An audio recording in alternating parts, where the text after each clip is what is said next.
So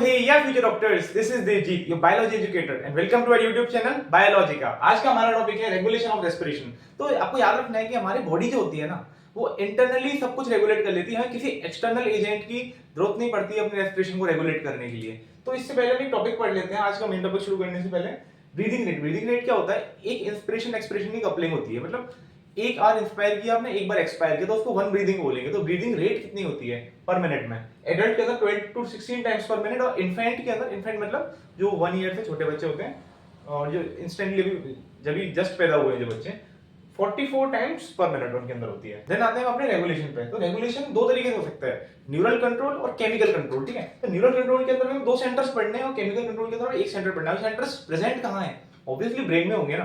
तो देखो neural control के अंदर पहला सेंटर होता है रेस्पिरेटरी रिदम सेंटर, तो ये होता है हमारा मेडुला ऑब्लंगाटा प्रेजेंट। दूसरा होता है न्यूरोटैक्सिक सेंटर, ये होता है हमारा पोन्स में प्रेजेंट। और केमिकल कंट्रोल होता है के अंदर आता है हमारा कीमोसेंसिटिव एरिया, ये भी मेडुला ऑब्लंगाटा प्रेजेंट होता है। बट याद रखना है आपको कि रेस्पिरेटरी रिदम सेंटर और कीमोसेंसिटिव एरिया दोनों एडजेसेंट सेंटर्स होते हैं। कई बार क्वेश्चन बनता है नीट में। ठीक है, और अभी ये सेंटर्स को हम और थोड़ा डिटेल में पढ़ते हैं नेक्स्ट डायग्राम में। चलो आओ यार, हम एक डायग्राम के थ्रू समझते हैं। देखो ये डायग्राम हमारा ब्रेन का है। तो ब्रेन के अंदर क्या क्या पार्ट्स होते हैं? हमारे पार्ट्स होते हैं पहला फोर ब्रेन। फोर ब्रेन के अंदर हमारा आता है सेरेब्रम, देन मिड ब्रेन आता है, अपना मिड ब्रेन है। ठीक है, देन आता है अपना हैंड ब्रेन। हैंड ब्रेन यहाँ पे हमारा इंपॉर्टेंट है, क्योंकि सारे रेस्पिरेटरी सेंटर्स जो हमारे हैंड ब्रेन के अंदर मिल रहे हैं। अब देखो कि हैंड ब्रेन के अंदर तीन पार्ट्स होते हैं, कौन कौन से? सेरिबेलम, पोन्स और मेडुला ऑब्लंगाटा। देखो ये आपका सेरिबेलम हो गया, ये देखो ये आपका सेरिबेलम, ये अलग दिख रहा है, कॉन्वोल्यूटेड स्ट्रक्चर में न्यूरॉन्स बहुत सारे हैं। देन ये आपका पोन्स रीजन हो गया, और इसके नीचे आपका ये लंबा सा मेडुला ऑब्लंगाटा। ठीक है, अब देखो इसके अंदर होना क्या है कि न्यूरोटैक्सिक सेंटर जो होता है हमारा पोन्स के अंदर मिलता है, ये आपको याद रखना पहला पॉइंट। ठीक है, और दूसरा याद रखना है आपको कि कीमोसेंसिटिव एरिया और रेस्पिरेटरी रिदम सेंटर एरिया, ये जो है अपने मेडुला ऑब्लंगाटा के मिलते हैं। और देखो ये याद रखना पॉइंट इंपॉर्टेंट, देखो ये नीट में जरूर पूछा जाता है कि ये देखो एडजेसेंट है, बट पोन्स इनके एडजेसेंट नहीं है। बट ये दोनों सेंटर्स कौन कौन से? कीमोसेंसिटिव एरिया और रेस्पिरेटरी रिदम सेंटर, ये दोनों एडजेसेंट सेंटर्स हैं। कहां मिलते हैं? मेडुला ऑब्लंगाटा में। आइए चलो इनको थोड़ा डिटेल में पढ़ लेते हैं, इनके अंदर क्या क्या होता है पढ़ लेते हैं। जैसे देखो न्यूरल कंट्रोल और केमिकल कंट्रोल हमारे रेगुलेशन के दो टाइप्स हैं। न्यूरल कंट्रोल के अंदर हमारा पहला पढ़ा रेस्पिरेटरी रिदम सेंटर, दूसरा क्या था हमारा? न्यूरोटैक्सिक सेंटर। ठीक है, केमिकल कंट्रोल में एक ही था, कीमोसेंसिटिव एरिया। देखो रेस्पिरेटरी रिदम सेंटर नाम से पता पड़ रहा है कि रेस्पिरेशन की रिदम को मेंटेन करेगा। रिदम को मेंटेन करने के लिए सबसे पहले इसको कॉज क्या करवाना पड़ेगा? हमारा क्या? इंस्पिरेशन और एक्सपिरेशन को कॉज करवाएगा, मतलब करवाएगा। मैं अभी इंस्पायर कर रहा हूँ, एक्सपायर कर रहा हूँ, तो ये सेंटर ही करवा रहा है हमारा। ठीक है, और ये रिदम को मेंटेन करेगा। और इसकी मैंने पोजीशन लास्ट उसमें स्लाइड में डायग्राम में बताई थी, मेडुला इन हिंड ब्रेन। ठीक है, ये हिंड ब्रेन, मिड ब्रेन और फोर ब्रेन हम ये जब नर्वस सिस्टम पढ़ेंगे, ब्रेन पूरा पढ़ेंगे, तो उसमें और क्लियरली पढ़ेंगे। ठीक है, देन सेकंड आता है न्यूरोटैक्सिक सेंटर। न्यूरोटैक्सिक सेंटर पोन्स में होता है, ये भी हैंड ब्रेन का पार्ट होता है। ठीक है, देन इसका मेन काम क्या होता है? डिक्रीज करता है ड्यूरेशन ऑफ इंस्पिरेशन।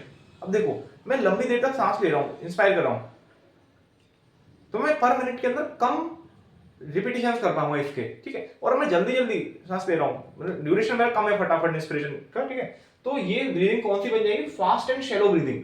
मतलब मैं पर मिनट के अंदर 12 to 16 टाइम्स से ज्यादा बार इंस्पायर एक्सपायर कर पा रहा हूं, अगर मैं इंस्पायर जल्दी करूंगा तो। ठीक है, देन इसमें क्या होता है? हम पढ़ते हैं केमिकल कंट्रोल। तो केमिकल कंट्रोल के अंदर हमारा होता है कीमोसेंसिटिव एरिया। कीमोसेंसिटिव एरिया कहां होता है? Medulla adjacent to rhythm centre. ये इंपॉर्टेंट पॉइंट आपको याद रखना है। यहां पर देखो न्यूरोटैक्सिक सेंटर के अंदर आपको ये याद रखना कि इंस्पिरेशन की ड्यूरेशन को डिक्रीज करता है। कोई आपसे क्वेश्चन पूछेगा कि एक्सपिरेशन को करता है कि ओवरऑल ब्रीदिंग को करता है? नहीं, ये स्टेटमेंट आपको बिल्कुल याद रखना है कि इंस्पिरेशन की ड्यूरेशन को ही डिक्रीज करता है बस। इंस्पिरेशन डिक्रीज करेगा तो ऑब्वियसली एक्सपिरेशन अगर नॉर्मल भी हुआ तो ओवरऑल ब्रीदिंग कम ही हो जाएगी, ब्रीदिंग का टाइम। ठीक है, देन ये एक्टिवेट किससे होता है हमारा? देन हम कीमोसेंसिटिव एरिया पढ़ रहे थे। कीमोसेंसिटिव एरिया आपका एक्टिवेट किससे होता है? CO2 और H+ आयन। कोई आपसे अगर बोले कि बेटा O2 से होता है क्या? O2 से नहीं, O2 का इनसिग्निफिकेंट, करीब करीब इनसिग्निफिकेंट रोल होता है। ठीक है, तो CO2 और H+ के बढ़ने से, मैंने जैसे अब हम इसको आगे नेक्स्ट उसमें पढ़ेंगे कि कीमोसेंसिटिव एरिया और रेस्पिरेटरी रिदम सेंटर कैसे कैसे रेगुलेट करते हैं, तो पढ़ते हैं नेक्स्ट उसमें। ठीक है, देन कीमोसेंसिटिव कीमो रिसेप्टर्स क्या क्या होते हैं हमारे? कीमो रिसेप्टर्स देखो अब कीमोसेंसिटिव एरिया है, अब कोई जगह तो चाहिए ना कि कहाँ CO2 बढ़ रहा है, कहाँ H+ बढ़ रहा है, कि कहाँ CO2 कम है, H+ कम है, तो उसके अकॉर्डिंग को रेगुलेट करने के लिए बॉडी पता तो होना चाहिए कहाँ होना चाहिए। देखो कीमोरिसेप्टर्स की एओर्टिक बॉडीज और कैरोटिड बॉडीज। एओर्टिक बॉडी कहाँ होती है हमारी एओर्टिक आर्च पे, और कैरोटिड बॉडीज होती है कैरोटिड आर्टरी पे। तो देखो यार अब तक हमने क्या पढ़ लिया है, अब तक हमने पढ़ लिया है कि रेस्पिरेटरी रिदम सेंटर जो होता है हमारा रिदम को मेंटेन करता है, रेस्पिरेशन की मतलब इंस्पिरेशन और एक्सपिरेशन को रेगुलेट करता है, मेंटेन करता है। और कीमोसेंसिटिव एरिया क्या करता है, कीमोसेंसिटिव एरिया हमारा CO2 और H+ की कंसंट्रेशन के अकॉर्डिंग रेस्पिरेटरी रिदम सेंटर को ऑल्टर करता है, इसके अंदर मॉडिफिकेशंस लाता है। तो कैसे करता है देखते हैं। अब देखो आपको CO2 है मान लो, ठीक है, बॉडी के अंदर हमारी मेटाबॉलिज्म बहुत ज्यादा हो रहा है, ठीक है, हम इतना ज्यादा इंस्पायर एक्सपायर कर ही नहीं पा रहे, मेटाबॉलिज्म ज्यादा हो रहा है, CO2 कैसे भी करके हमारे ब्लड में बढ़ रही है। ब्लड में CO2 बढ़ी तो H2 के साथ कंबाइन होगी H2CO3 कार्बोनिक एसिड बनेगी, देन ये डिसोसिएट होके HCO3- मतलब बाइकार्बोनेट आयन और H+ आयन, ठीक है। तो अब ये रिएक्शन कौन से एंजाइम से हो रही थी बताओ आप, कमेंट्स में बताओ फटाफट, ठीक है। और इसका कोफैक्टर चलो बता देता हूं, कोफैक्टर इसका जिंक आयन होता है और इसका एंजाइम का नाम आप बताओगे, ठीक है। देन इसमें हमारा H+ बढ़ा, अब देखो CO2 बढ़ा, जब रिएक्शन फर्दर आई गई तो इसमें H+ हमारा बढ़ गया। अब H+ बढ़ने से क्या होगा, H+ हमारा कीमोसेंसिटिव एरिया को स्टिमुलेट करेगा, इसको बोलेगा भाई थोड़ा कुछ तो करो यार, अब तो हमको CO2 ज्यादा हो रही है बॉडी के अंदर, इसको बाहर निकालना पड़ेगा क्योंकि CO2 हमको पता है कि हार्मफुल होती है काफी ज्यादा, ठीक है।